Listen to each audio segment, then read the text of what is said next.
I want to stick with the gay marriage debate for the moment, guys. Another part of this poll, this New York Times CBS poll, asked the simple question: should same-sex marriage be legal?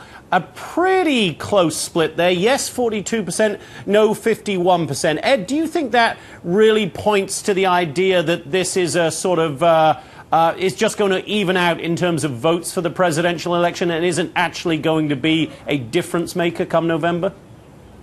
It may not be, but, you know, it's interesting. 30 states have in some form defined marriage between a man and a woman.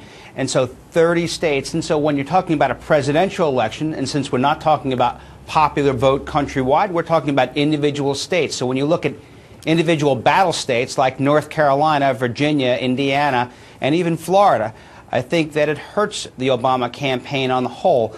I mean, the timing of this announcement coming the day after North Carolina voted to essentially ban same-sex marriage in its state shows me that, you know, maybe the Democrats ought to move their convention.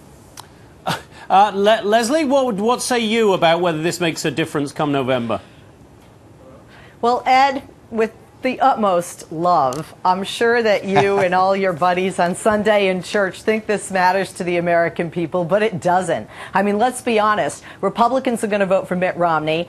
Majority of Republicans believe that marriage is between a man and a woman, which happens to be a moral and biblical idea. And we do still practice the concept of separation of church and state in this country. One of the things I think is great in this country. Then you have on the left, my side, Democrats. More than 2/3 of Democrats believe that, hey, I don't care, you know, who marries who, not my business. Less than a third do believe it should be defined between a man and a woman. Those aren't the votes that Mitt Romney and Barack Obama are looking at, as you know, and that's not the issue the American people care about, as you know. Numbers 1 through 10 are the economy on both sides, but what we're concentrating on and what the candidates are focusing on is approximately 15% of that electorate that define themselves as independents or centrists, the swing voters, and those, they're split down the middle. But when they are polled and asked what matters to them, gay marriage is not top of the hit parade. It's the economy. It's the jobs. And by the way, our security, Homeland Security, foreign affairs, all of those trump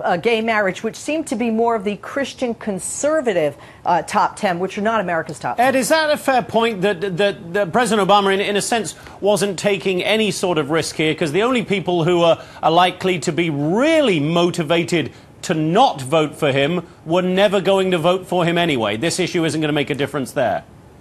Well, I agree with Leslie on the following. 1 through 10, it's about the economy. I totally agree with her. However, there are certain voting blocks on either side of the extreme that this is a very big issue. And any conservative Republican who had their doubts about coming out and fully supporting Mitt Romney, honestly, the president did the Romney campaign a favor, shored up that side of the campaign. The other side of it is you really have to see how it impacts in particular states. This is electoral college race. It's basically 50 individual state races on one day. So places like North Carolina, places like Indiana, places like Virginia, I don't think overall this plays well. It's just a political fact.